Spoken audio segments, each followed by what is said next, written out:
नमस्कार साथियों। दोस्तों, आज हम ऐसे सब्जेक्ट या ऐसे टॉपिक लेकर आए हैं जो हर आदमी को प्रॉब्लम होती है। जैसे अगर कहा जाए तो ये most of the common subject है इंग्लिश। हम आज इंग्लिश लेकर आए हैं।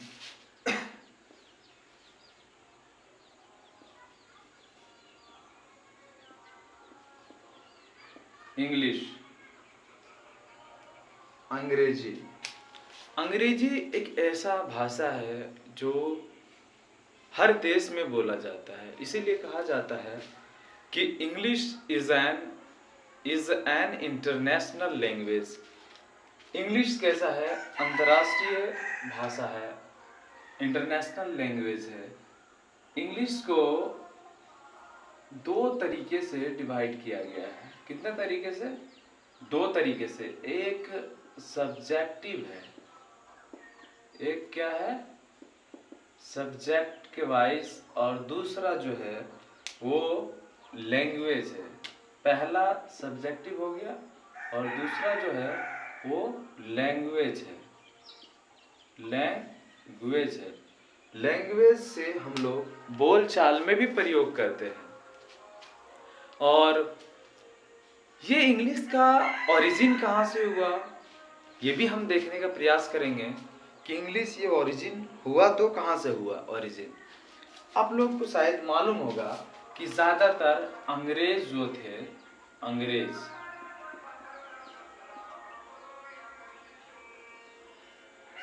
ज़्यादातर देश में शासन करते थे। ज़्यादा देश में शासन होने की वजह से इंग्लिश एक कॉमन बन गया। अगर आपको कोई अनदर कंट्री गए, आपको कोई सा भी भाषा अगर नहीं आता है, अगर आपको इंग्लिश आता है तो आप इजीली एक दूसरे से बात कर सकते हैं और कनेक्टिविटी बना सकते हैं। तो चलिए गाइस, हम लोग इंग्लिश लेकर आए हैं। और ये इंग्लिश आखिर होता क्या है? तो English is an international language होता है।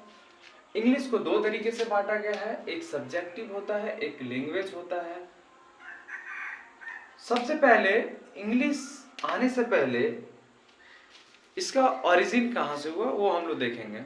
इंग्लिश आने से पहले आदमी का जन्म हुआ होगा, यानी मैन का। किसका जन्म हुआ होगा? मैन का, प्राणी मनुष्य का जन्म हुआ होगा। किसका हुआ होगा?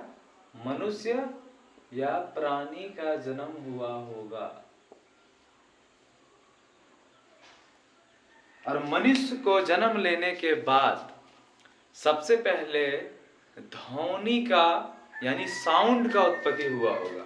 जन्म लेने के बाद वो जिस भी भाषा में बात करते होंगे, सबसे पहले साउंड में बात किया होगा। पहले उसका कुछ नामकरण किया होगा, कुछ आवाज निकाला होगा, जिससे हम लोगों को बाद में उसका नामकरण पता चला। साउंड निकलने के बाद एक भाषा बना। क्या बना? एक भाषा बना, यानी लैंग्वेज बना। साउंड से ही कुछ लेटर बना। क्या बना? लेटर बना। और लेटर से ही वर्ड बना।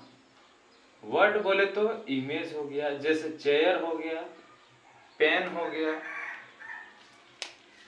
टेबल हो गया, etc। ये सब जो है वो इमेज बना। इमेज बनने के बाद वर्ड बना, वर्ड से लेटर, साउंड बना, फिर भाषा का उत्पत्ति हुआ।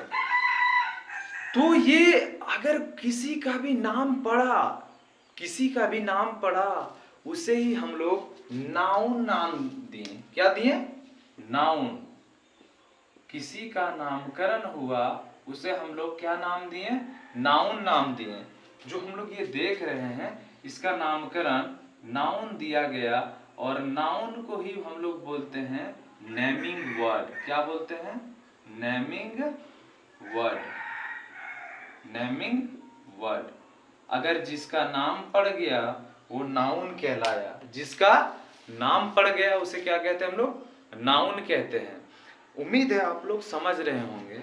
और नेमिंग वर्ड को हम लोग नाउन कहते हैं। जैसे chair, table, fan, marker and shirt and goggles and hair and all ये जितने भी सारे जिसका नामकरण हुआ, जिसका नाम रखा गया, उसे हम लोग नाउन शब्द का यूज किए। और नाउन को हम लोग नेमिंग वर्ड कहते हैं, ये हम लोग बता चुके हैं। और रही बात इंग्लिश का जन्म, तो इंग्लिश का जन्म, English is origin from noun, English का जन्म भी नाउन से होता है। English is origin from noun, English का जन्म कहाँ से होता है? नाउन से होता है। इसीलिए हम लोग कह सकते हैं कि इंग्लिश का जो जन्म है, इंग्लिश का जो जन्म लिया वो नाउन से लिया। किससे लिया? नाउन से। English is origin from noun. अब हम लोग फिर इसके बाद हम लोग नाउन को देखेंगे कि ये नाउन होता क्या है। चलिए इसको हम लोग मिटा देते हैं। अब हम लोग देखेंगे कि नाउन क्या होता है ना।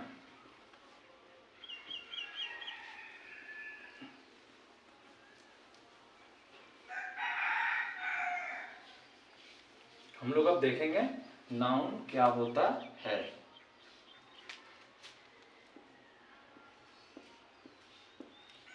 नाउन, नाउन को हम लोग कह सकते हैं नेमिंग वर्ड, जिसका नाम हो गया उसे हम लोग नाउन कहेंगे। लेकिन एक हमारे मन में एक सवाल पैदा हो रहा है, एक मन में क्रिएटिविटी, एक क्वेश्चन हो रहा है कि आखिर नाउन तो जन्म लिया, नाउन से इंग्लिश का ओरिजिन हुआ, बट नाउन में भी अगर पूछे, नाउन में भी अगर कोई पूछे कि सबसे पहला जो जन्म लेने वाला है, सबसे पहले जो जन्म लेने वाला है नाउन में, वो है कॉमन, बाय बर्थ। वो क्या है? Common noun, common noun. क्योंकि हम लोग देख सकते हैं एग्जाम्पल के साथ, बाय बर्थ जैसे कोई बच्चा पैदा लिया, बेबी हो गया, है ना, जैसे चेयर हो गया, जैसे काव हो गया, एंड जैसे टेबल हो गया। ये जो सभी हम लोग देख रहे हैं, ये जो हम लोग सभी वर्ड देख रहे हैं, ये सभी दुनिया में कोई भी सा वर्ड जन्म लिया वो पहले कॉमन लिया, हम लोग बाद में उसे प्रॉपर बनाते हैं, हम लोग उसे बाद में प्रॉपर बनाते हैं। जैसे नाउन का जो क्रिएटिविटी बना, नाउन का जो डिवाइड किया गया वो 5 टाइप्स से किया गया। कितना तरीके से? 5। हम लोग याद रखने के लिए पकम्मा बोलेंगे, पकम्मा। पी से प्रॉपर, सी से कॉमन, सी से कलेक्टिव, एम से मटेरियल और ए से एब्स्ट्रैक्ट। ये नाउन का ट्रिक है, पकम्मा। ये क्या है? नाउन का ट्रिक है, पकम्मा। हम लोग जब कभी भूल जाएंगे, नाउन का भेद हम लोग याद नहीं रख पाएंगे कि आखिर ये कितने टाइप से होते हैं, तो हम लोग याद रखेंगे पकम्मा। पकम्मा, P for proper, C for common, C for collective, M for material, A for abstract. ये हम लोग इस तरीके से याद रख सकते हैं। लेकिन अगर किसी को नाउन में भी जन्म लेने वाला है, जो फर्स्ट है वो है कॉमन। क्या है? कॉमन। कॉमन से बाय बर्थ लेता है, इसे हम लोग कह सकते हैं कि नाउन में जो सबसे पहला जन्म लेने वाला है वो कॉमन नाउन है। जैसे कोई भी इंसान जन्म लिया, बेबी कहलाया, चेयर है, काव है, टेबल है, बट अगर प्रॉपर इसको बनाना है तो बेबी को हम लोग कुछ भी नामकरण दे सकते हैं, राम दे सकते हैं। चेयर को हम लोग रेड बोल सकते हैं, रेड चेयर। काव को ब्राउन काव बोल सकते हैं, है ना। टेबल को व्हाइट टेबल बोल सकते हैं, कुछ भी नामकरण दे सकते हैं, ब्लैक टेबल बोल सकते हैं। अगर इसका अगर हम लोग नामकरण किए तो ये हो गया प्रॉपर। क्या हो गया? प्रॉपर नाउन, नामकरण करने के बाद। लेकिन बाय बर्थ अगर जन्म कोई लेने वाला है तो वो है कॉमन। इसी तरीके से कलेक्टिव में क्या होता है? कलेक्टिव में क्या होता है? कलेक्टिव में क्या होगा? कलेक्टिव का मतलब क्या होता है? कलेक्टिव का मतलब होता है कि एक जमा बोले तो एक समूह, हम लोग बोल सकते हैं हिंदी में इसे समूह बोल सकते हैं। जैसे इसका अगर देखा जाए, आर्मी हो गया, आर्मी एक समूह रहता है। पुलिस हो गया, है ना, पुलिस हो गया, जूरी हो गया। ये सभी जो वर्ड दिख रहे हैं, ये सभी एक वर्ड जो दिख रहा है, ये क्या है? एक कलेक्टिव है, यानी समूह के बोध हो रहा है। अगर कहीं भी कोई भी वर्ड में समूह की बोध होता है, उसे हम लोग कलेक्टिव नाउन कहते हैं। मटेरियल क्या होता है? मटेरियल भी समझ लेते हैं। मटेरियल क्या होता है? मटेरियल होता है जिसे नापा या तोला जाता हो, जिसे मापा या तोला जाता हो। जैसे राइस हो गया, क्या हो गया? राइस हो गया, चावल हो गया, चलो, वाटर हो गया, ऑयल हो गया। ये सभी जो चीज देख रहे हैं हम लोग, मटेरियल होता है। क्या होता है? मटेरियल हो गया। गोल्ड हो गया, सोना गहना, ये सभी चीज जो होता है वो मटेरियल होता है, जिसे हम लोग मापा या तोला जाता हो, जिसे हम लोग काउंट भी नहीं कर सकते, उसे मटेरियल हम लोग कह सकते हैं। अभी हम लोग 5 तरीके से देख रहे हैं, बट अभी ये जो तरीका बता रही है क्लासिकल है, ये बहुत पहले का है। अभी हम जो अभी मॉडर्न तरीके से उस तरीके से पढ़ेंगे, बट अभी हम लोग पुराना भी देख लेते हैं।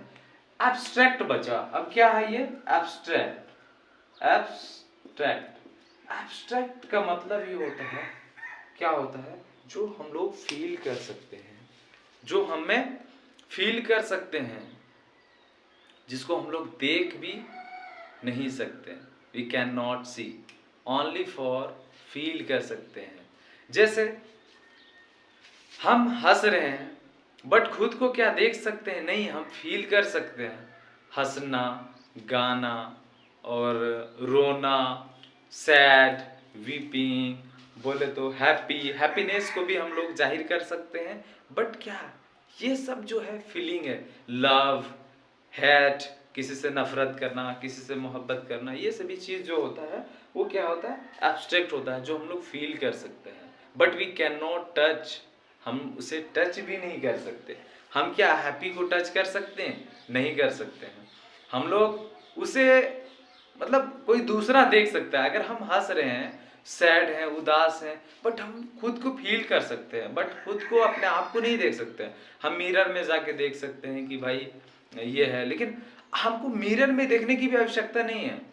We can not, we can not to see the mirror, because हम देख भी नहीं सकते।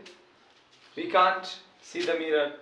हम लोग देख के भी क्या जरूरत है? हमें देखने की क्या आवश्यकता है? जब हमें पता है भाई कि हम उदास हैं, हमें पता है कि हम हैप्पी हैं, तो हमें मिरर देखने की क्या जरूरत है? हम फील कर सकते हैं। जो हम किसी चीज को फील करते हैं उसे एब्स्ट्रैक्ट नाउन कहते हैं। उसे क्या कहते हैं गाइस? एब्स्ट्रैक्ट नाउन कहते हैं। ये 5 तरीका है। पहला है कॉमन नाउन, जो बाय बर्थ मिलता है, और प्रॉपर बनाते हैं हम लोग प्रॉपर बनाते हैं। कलेक्टिव, जो एक समूह का बोध करता हो। मटेरियल, जिसे मापा या तोला जाता हो। और एब्स्ट्रैक्ट, जो हम लोग फील करते हैं। आज के लिए गाइस इतना ही समझते हैं। नेक्स्ट क्लास में बताएंगे कि क्लासिकल, ये क्लासिकल तो हो गया, हम लोग मॉडर्न तरीके से कैसे हम लोग नाउन को डिवाइड किए हैं, और मॉडर्न तरीके से हम लोग पढ़ेंगे। ताकि ये तो अभी थोड़ा सा समझा रहे हैं, इंट्रोडक्शन है। बाकी जो फुल क्लास होगा, यानी इसे पूरा डिस्क्राइब करके पढ़ेंगे, वो नेक्स्ट क्लास में बताएंगे। तब तक के लिए मेरे दोस्त, जय हिंद।